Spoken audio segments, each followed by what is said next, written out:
यदि आप मुझसे 33 करोड़ देवी देवताओं के नाम पूछ रहे हैं तो इस प्रश्न का उत्तर देने में मैं असमर्थ हूं।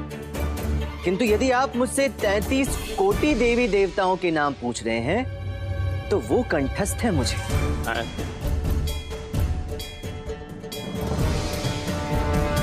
महाराज, ये पंडित रामाकृष्णा कितनी विरोधाभासी बात कर रहे हैं। अब भला करोड़ और कोटि में क्या अंतर है?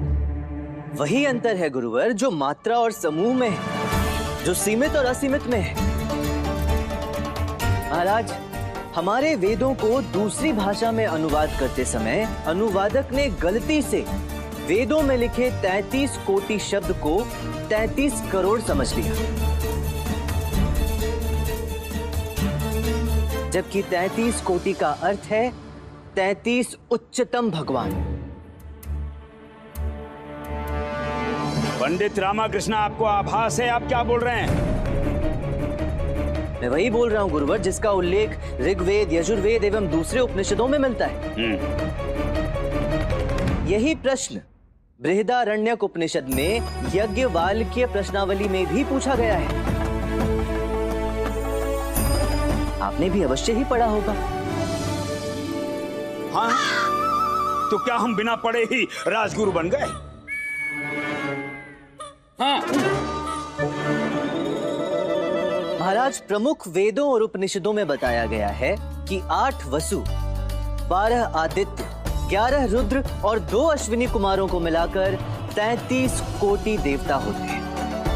यदि विस्तार में बताया जाए तो 8 वसु प्रकृति के विभिन्न भागों का प्रतिनिधित्व करते हैं, जैसे अनिल अर्थात वायु, अपस अर्थात जल, द्योस अर्थात अंतरिक्ष, धरा अर्थात पृथ्वी, ध्रुव जिसे हम ध्रुव तारा के नाम से भी जानते हैं,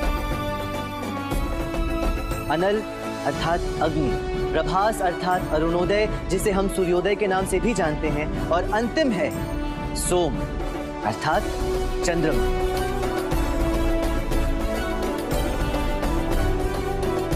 अब 12 आदित्य। 12 आदित्य हमें हमारे सामाजिक जीवन के 12 भागों और वर्ष के 12 माह के विषय में बताते हैं। प्रथम है शक अर्थात नेतृत्व, दूसरा है अंश अर्थात हिस्सा, तीसरा है आर्यमान अर्थात श्रेष्ठता, चौथा है भाग अर्थात धरोहर, पांचवा है धत्री अर्थात अनुष्ठान कौशल, छठा है वस्त्र अर्थात शिल्प कौशल, सातवां है मित्र अर्थात मित्रता, आठवां है रवि या पुषण जो प्रतीक है समृद्धि का, नौवां है सवित्र या पर्जन्य जिसका अर्थ है शब्दों में छिपी हुई शक्ति, 10वां है सूर्य या विवस्वान जिसका अर्थ है सामाजिक कानून, 11वां है वरुण जो प्रतीक है भाग्य का, और 12वां और अंतिम है वामन जिसका अर्थ है ब्रह्मांडीय कानून।